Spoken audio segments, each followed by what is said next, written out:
At 14, she came from halfway around the world to live on her father's farm. Make it just like you remember it. I don't You don't what? remember it. He was a dreamer who didn't remember what it meant to be a dad. I'm gonna be in the shop a lot. You're not a baby. You don't have to hold my hand. It seemed like nothing could ever make them a family. Hi. This is Susan. She's a friend of mine. Excuse me. Until one day, Hey! What do you think you're doing? No! an amazing adventure was born.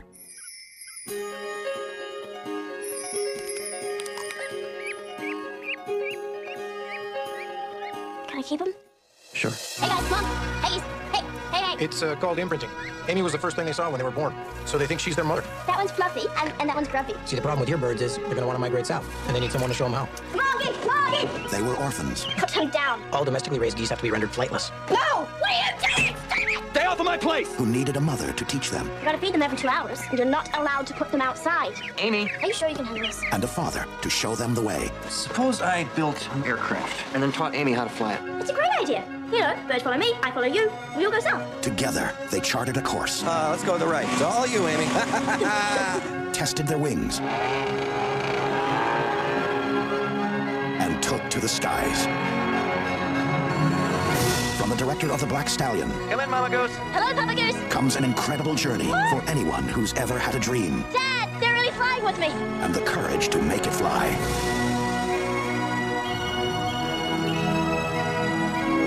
Jeff Daniels, Academy Award winner Anna Paquin.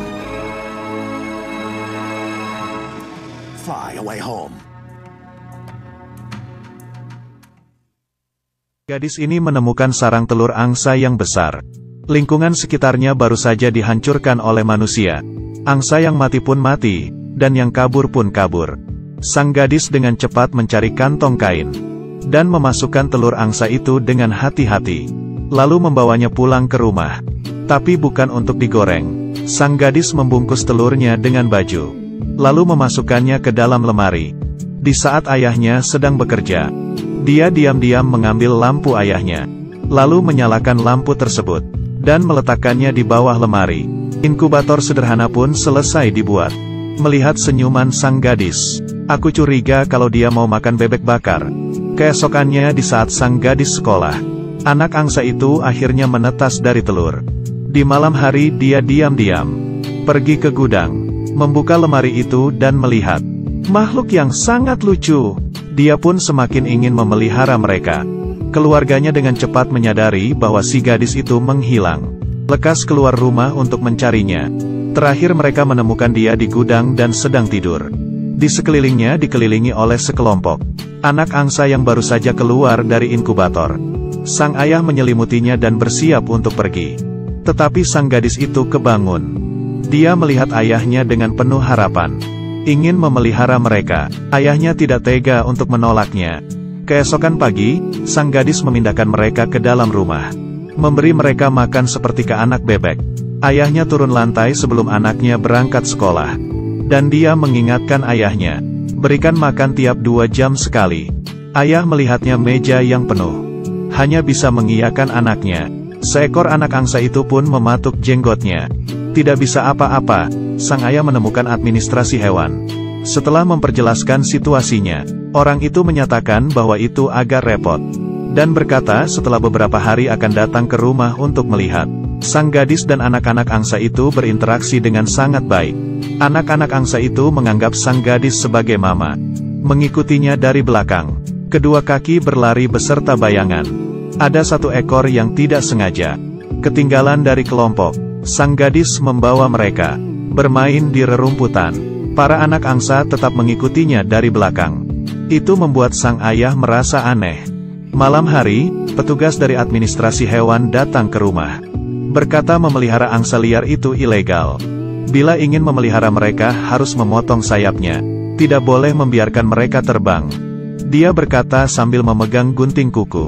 Menangkap 1 ekor anak angsa, melebarkan sayapnya, dan dia bersiap menggunakan gunting kuku, memotong sayap anak angsa itu. Untungnya si gadis langsung bertindak. Ayah langsung membawa laki-laki itu keluar. Sang gadis juga langsung memeluk anak-anak angsanya, dan memindahkannya ke kamar mandi. Petugas itu masih tidak berhenti membuat keributan di depan rumah. Ayah pun langsung mengusirnya. Setelah itu dia langsung ke arah kamar mandi. Meminta maaf ke anaknya dengan sabar. Dia juga tidak kepikiran akan menjadi seperti ini. Dan berjanji tidak akan membiarkan anak-anak angsa itu terluka. Tetapi anaknya tetap saja tidak mau membukakan pintu. Di malam hari, anak angsa itu suka bermain di air. Dia langsung tidur di dalam bak mandi. Dan masih ada satu ekor anak angsa lari ke atas kloset dan terpeleset ke dalam air. Para anak angsa sayapnya mulai tumbuh. Setiap hari sang gadis selalu membawa mereka berlarian di rumput. Sang ayah setiap hari juga tidak diam.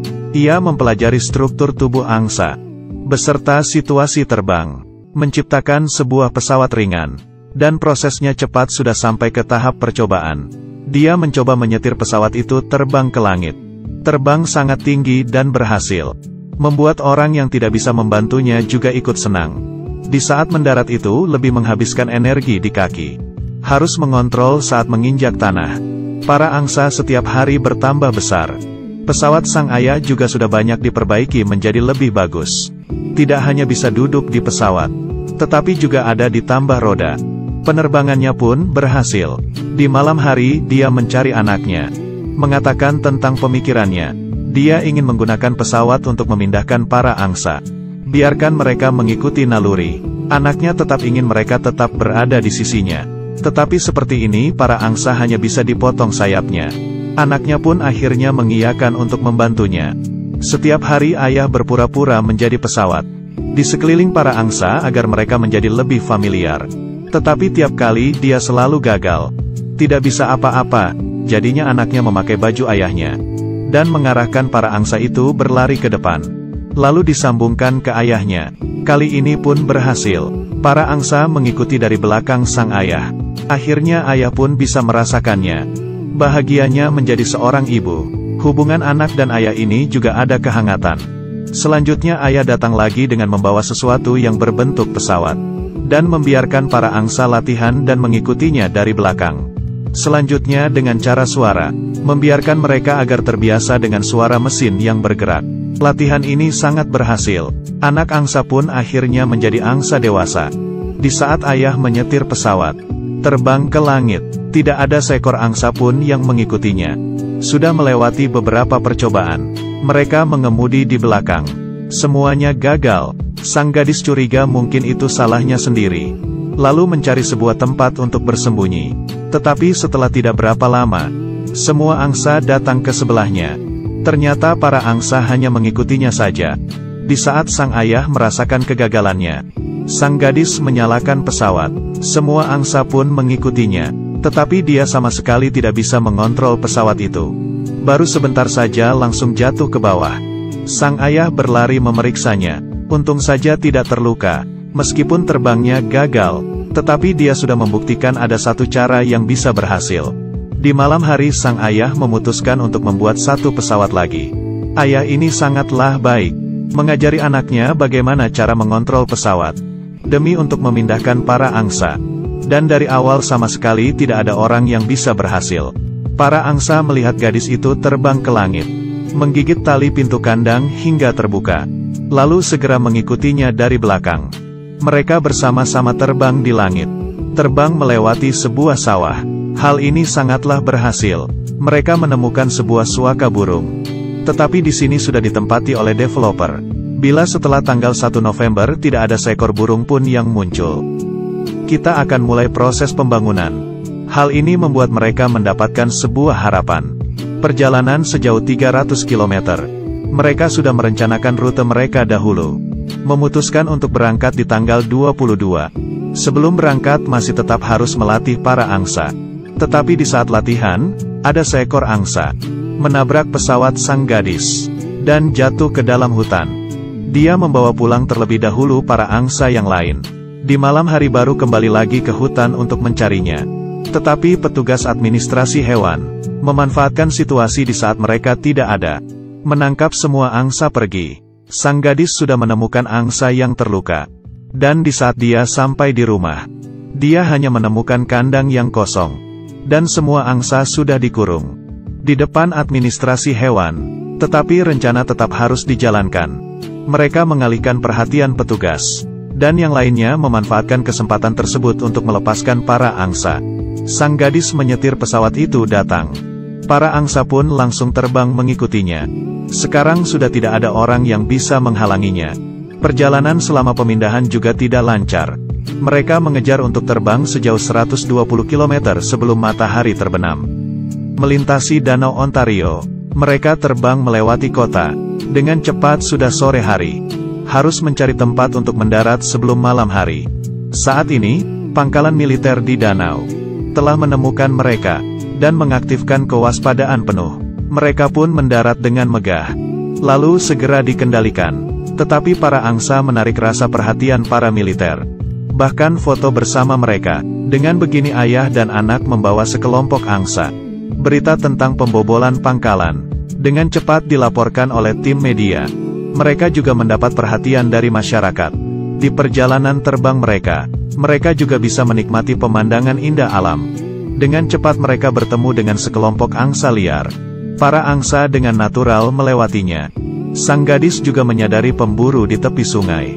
Di saat mereka menembak para angsa, sang gadis menyetir pesawatnya dan beristirahat di sini. Seorang wanita mengetahui tentang cerita mereka dan memberikan mereka bantuan. Keesokannya sang gadis memanggil para angsa. Mereka sudah mau berangkat lagi. Tetapi tidak berapa lama, di depan muncul kabut tebal. Mereka hampir menabrak gedung tinggi. Untungnya mereka berhasil kembali ke jalan yang benar. Dan para pecinta burung disuaka. Dengan developer melancarkan konfrontasi yang sengit. Dan sekarang jarak mereka ke tujuan hanya tinggal 20 km. Tetapi pesawat sang Ai tiba-tiba muncul suara rusak. Dan langsung jatuh ke sawah. Sang gadis dengan cepat mendarat dan pergi memeriksa. Untungnya bahu ayahnya hanya terkilir. Tetapi perjalanan selanjutnya hanya bisa bergantung kepada dia saja. Sang gadis terbang melewati kota kecil. Orang-orang di kota kecil itu melambaikan tangannya ke mereka. Pemandangan di sepanjang jalan tidak bisa mengecewakan orang.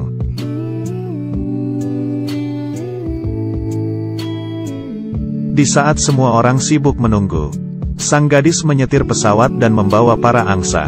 Semua orang langsung minggir memberikan mereka jalan. Kesempatan developer pun gagal. Para angsa langsung mendarat di danau. Di sini sudah menjadi rumah baru mereka. Film ini didasarkan pada kejadian nyata. Kita tidak bisa membayangkan tanpa adanya burung. Dunia ini akan menjadi seperti apa. Dan aku juga sungguh berharap, di langit biru yang sama, adalah rumah bagi manusia dan burung. Bukan hanya untuk manusia, tetapi juga untuk masa depan yang lebih baik.